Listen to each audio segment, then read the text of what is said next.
ఈ రెండు ప్రభుత్వాల్లో ఏ ప్రభుత్వ పాలన బాగుంది? పరిపాలన అంటే మనకి చంద్రబాబు నాయుడు చుట్టం కాదు, రేగమడి శత్రువు కాదు. కానీ ఒకసారి అవకాశం అడిగిండి ఇచ్చారు జనం. ఎవరు అడిగారు? జగన్మోహన్ రెడ్డి. ఎందుకంటే తండ్రిని మించిన కొడుకు బాగా పరిపాలన చేస్తాను జనం ఒకసారి అవకాశం ఇచ్చారు.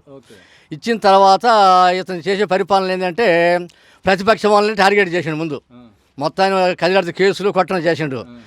50 ఏళ్ళకు ఒక వాలంటీర్ని పెట్టావు. పెట్టినప్పుడు ఈ వాలంటీర్ ఏం చేయాలంటే పేదవాడు ఉన్నవాడు మొత్తం సర్వే చేయొచ్చు. కానీ వాళ్ళు ఏం చేయట్లా. వాళ్ళకి అనుకూలం ఉన్న వాళ్ళకి కొన్ని వస్తాయి, అనుకూలం లేని వాళ్ళకి కొంతమంది రావట్లా. ఇప్పుడు గవర్నమెంట్ హాస్పిటల్లో కంటి ఆపరేషన్ అన్నారు, నేనే చేయించుకుని మన అమ్మటి రాంబాబు వచ్చి అడిగిండు, డబ్బులు రాలేదన్నా. రాకపోతే వాళ్ళకి వెళ్ళిపోయాడు అంతే. కానీ కంటి ఆపరేషన్కి అందరికీ బ్యాంకు పుస్తకాలు తీసుకొని మీకు 2000 పడతాయని అందరికీ చెప్పిండు. మాకు రూపాయి పడలే. కన్నులు కూడా సరిగ్గా కానీ అట్లా వాళ్ళు చేసిన ఆపరేషన్ కూడా సక్సెస్ కాలే. కానీ అవన్నీ పక్కన పెట్టు. కానీ కరోనా టైంలో ఒక్కొక్క మనిషికి 1000 రూపాయలు డబ్బులు ఇచ్చారు. ఇక్కడ బియ్యం తీసుకున్నాను అందరికీ. నాకు బియ్యం ఇచ్చిండ్రు, డబ్బులు అడిగితే వాళ్ళు అంటున్నాడు ఇవ్వరు అతను నీకు నర్సరావుపేట తీసుకున్నాంటే నర్సరావుపేటలో పిల్లల చదువు కోసం ఉన్నా కొన్నాళ్ళు. సరే కరోనా టైంలో మనం పోలేకపోతే గవర్నమెంట్ బస్సులు ఏమైనా ఇచ్చింది. ఈ మాట నీకు రావు అడిగిపోయి తీసుకున్నాడు. ఇదేంటంటే వాడు దెంకిండు పక్కకి. తర్వాత నీ బొట్టలు పట్టుకుంటే తర్వాత ఇచ్చాను ఒక వేరే వేస్తున్నాను సచివాలయం వేస్తున్నాను. నా ఆధార్ కార్డు నెంబర్ తీసుకొని బియ్యం తీసుకుని అంటే అన్నాను. అట్టయితే నీకు వస్తాయని చెప్పి 1000 రూపాయలు ఇచ్చిపోయాడు. తర్వాత ఇప్పుడు మా ఊరికి ఈ రోడ్డు ఒకటే ఉంది. తక్కిన టీడీ ప్రభుత్వం మా ఊర్లో అన్ని రోడ్లు వేసేసారు, అయిపోయినాయి. కానీ ఇప్పుడు ఈ రోడ్డుకి ఎక్కడ కానీ ఒక చట్టం మట్టి వేసారు, ఒక పని చేశారు. ఏంటంటే వాలంటీర్లు కూడా అధికార పార్టీకి చేసినట్టు మాకు చేయట్లా. మా దగ్గరకు రాదు పెద్దగా. వచ్చినా కానీ మన వచ్చారు ఒక వాలంటీరు, ఎన్ని పేపర్లు పట్టుకొచ్చాను మన పేర్లు ఉండేవి. ముందు ఏలుముద్ర బాబాయ్ అన్నాడు. సరే వేసినాం, ఏలుముద్ర వేసిన పేపర్ ఇస్తాను, అది కూడా ఇక్కడ నెక్కినాడు. అంటే మాకు ఇంత ఇచ్చినామని చెప్పి గవర్నమెంట్కి తెలియజేయడానికి వాడు వచ్చి చేసినది. ఆ తర్వాత అర్థమైంది మాకు. సరే అది పక్కన అయిపోయింది. ఇప్పుడు ఏం ప్రస్తుతానికి ఏం చేస్తుండ్రు? అమరావతి రాజధాని అని మోడీ వచ్చి కొబ్బరికాయ కొట్టిండు, చేసిపోయిండు. ఆ రోజు అంత పొలం కావాలని చెప్పి జగన్మోహన్ రెడ్డి ఒప్పుకున్నాడే. తర్వాత 3 రాజధానులు పొలబెట్టి కమ్మల మీద ఖర్చు కట్టి అమరావతిని నాశనం చేసిండు. 3 పోయింది, ఒకటి కూడా లేదు. ముందు ఎవడైనా ఒక తల్లిదండ్రులు ఒక ఎకరం పొలం సంపాదించుకుంటే బిడ్డలు బాగుంటే సంపాదించి ఇంకొక ఎకరం కొంటాం. నువ్వు ఒకసారి 3 రాజధానులు అంటే కట్టలేవుగా. అంటే ఒకటి కట్టుకుని ఎగదంటే 3 పొలం పెట్టిండు, మొత్తం నాశనం చేసిండు. అది ఒక ఛాన్స్ ఇవ్వమన్నాడు, ఒక ఛాన్స్ అన్నాడు కదా, ఇచ్చారు. ఛాన్స్ వల్ల ఎలాంటి ఉపయోగం ఉంది? ఉపయోగం ఎవడన్నా మీ బోట్లతో మేము మాట్లాడడం భయపడుతున్నాం. ఎందుకంటే ఇంటికి వచ్చి కొట్టిపోతారు ఈ పార్టీ వాళ్ళు. ఇంటికి వచ్చి ఎందుకంటే ఈ నా కొడుకు మా గుట్టంతా బయట పెడతాడని. అవును, మొన్న మీటింగ్ పెట్టారు అక్కడ, రాప్తాడేది అక్కడ మీటింగ్ పెట్టారు. విలేకరుని ఎందుకు కొట్టిండ్రు? విలేకరు చేసిన తప్పేంది? మరి వాడిని ఎందుకు కొట్టిండ్రు? ఇప్పుడు జనానందను ఫోటోలు చేస్తున్నాడు, లెక్క ప్రకారం మీడియా ఉంటాం అందరికీ మంచిదే. కానీ అతను ఎందుకు కొట్టిందంటే తప్పు చేసినాడు. ఏం తప్పు చేసిండు? తప్పు ఏం చేయలే, కానీ కొట్టిండ్రు. అక్కడ మేము మా వాడు సిటీలో బామ్మో ఏదన్నా వ్యతిరేకంగా మాట్లాడితే ఇంటికి చనిపోతున్నా అని చెప్పి మేము కూడా మాట్లాడట్లా. రైట్ టు స్పీక్ యాక్ట్ 83 ప్రకారం ఎవరైనా నీ ఒపీనియన్ తెలియజేసుకునే హక్కు నీకుంది. కరెక్ట్ అనమాట అది. నీకు కొన్ని కోర్టు కొన్ని ఇస్తుంది. ఆ యాక్ట్ ప్రకారం నువ్వు మాట్లాడవచ్చు, కోర్టులో కేసు వేయచ్చు, ఆ కేసు నువ్వు గెలవచ్చు. ఇప్పుడు జడ్జీలు అంటే న్యాయం మాట్లాడి జడ్జీలు సాగపోయినారు. నేను హైదరాబాద్లో రోడ్డు మీద సంస్థ చీలు చూసాం ఎంటబడి. మరి జడ్జీలు భయపడితే లాటికి ఇలా అమరావతిని కాపాడింది కోర్టులు. ఒక మాట చెప్పాలంటే ఆడికి పోయి మాట్లాడే మగోడు లేడు.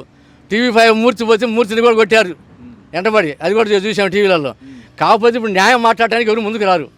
జరిగింది నీకు చెప్పావనుకో, నువ్వు 10 మందికి తెలియజేస్తావు. ఈ ఫలానూరులో వాగిన 2 దండి అని అంటే మా చనిపోతే దిక్కులేదు మాకాడ. ఎందుకంటే ఎవడు ఆడ మాత్రాడు? ఇప్పుడు ఏమంటాడు? బాబా నేను గమ్మున్నాను కదా, నువ్వు గమ్మున వచ్చు, నువ్వు ఎందుకు మాట్లాడినావు? చనిపోతే ఎందుకు వాడు అడుగుతున్నా సాయంత్రం. నీ ఊర్లో నీకు బలం లేకపోతే బలం ఎక్కడి నుంచి వస్తుంది? కొద్ది వాళ్ళు అందరూ రైతులు. పొలం ఉన్నవాడికి రైతు భరోసా పడుతుంది. ఇప్పుడు పిల్లలకి ఇంట్లో అమ్మఒడి అన్నాడు. నా కూతురికి ఆడపిల్లలు, ఒక అమ్మాయికి పడింది, ఒక అమ్మాయికి పడలేదు. మా నెనకి ఇది అమ్మఒడి. నేను కాలేజీలో 50 రూపాయలు కట్టమని చెప్పి నోటీస్ పంపించారు. అదేంటంటే అందరికీ అతను సంస్కారం పెట్టుకోపోయింది వాలంటీర్లు వచ్చి. మరి ఇంక అది జరిగేది. ఏది మందు సంగతి మాకేందో ఆ మందు మేము తాగడం మానేసినాం. ఎందుకంటే ఆరోగ్యం పాడైపోతే ఈ వయసు కోలుకోలేము. మంచి బ్రాండ్ అంటే అన్న సొంత తయారు చేసినాయి కదా బ్రాండ్లు. ఇంతకుముందు గవర్నమెంట్ ఏ బ్రాండ్ కావాలంటే ఆ బ్రాండ్ ఇంత రేట్ అని చెప్పి డబ్బులు తీసుకొని ఇచ్చేవాళ్ళు. ఇప్పుడు జగన్ సొంతంగా తయారు చేయించుని అమ్ముకుంటున్నాడు. ఏదైనా 150, 200 కానీ బ్రాండ్ పేరు లేదు. ఏదైనా డబ్బులే. 200 కావాలా, 150 కావాలా, 500 కావాలా, డబ్బులు రేట్ కానీ బ్రాండ్ లేదు. తాగితే ఎలా ఉంటుంది? తాగి ఎట్లా ఉంటుంది, తాగిలో చాలా మంది బస్సులు నిలకూడదు అనుకున్నారు చెక్కెక్కి. అది అసలు ఇప్పుడు మళ్ళీ ఎవరు రావాలంటారు? ఎవరనేది కాదండి, పరిపాలన అనేది బాగుంటుంది. ఇప్పుడు చేతులారా జగన్మోహన్ రెడ్డి చేసిన యాదో పనులకి ఓడిపోతానని భయపడుతున్నాడు. ఎందుకంటే చంద్రబాబు నాయుడు చేసినట్టు నువ్వు కూడా పరిపాలన చేస్తామని చెప్పి నీకు ఓట్లు వేసాం. ఇది రాజశేఖర బిడ్డవి మీ చేస్తామని. కానీ ఇతను గెలిచిన కాడి నుంచి డెవలప్మెంట్ లేదు. ఫస్ట్ ప్రజావేద గోల్దెంగిను, రెండోది రాజధాని గోల్దెంగిను, మూడో జనానికి ప్రతిపక్షం వాళ్ళని నోరు పెడితే కుతబా కొట్టిస్తున్నాం పోలీసులు పెట్టి. పోలీసులు కూడా వాళ్ళు చెప్పింది చెప్తే వాళ్ళు ఉద్యోగాలు పోతే వాళ్ళు కొడుతూనే ఉన్నారు. వద్దంటే అయ్యా మేము కొట్టకపోతే మా ఉద్యోగం పోతే అంటున్నాం. ఏం చేద్దాం? అది మరి దీన్ని బట్టి చూస్తే మీ ఏరియాకు నీళ్లు కానీ డెవలప్మెంట్ కానీ ఎలా ఉంది? మా ఊర్లో మటుకు టీడీపీ ప్రభుత్వంలో అన్ని సీసీ రోడ్లు మొత్తం వేశారు. కాంగ్రెస్ గవర్నమెంట్ వేసింది మొత్తం.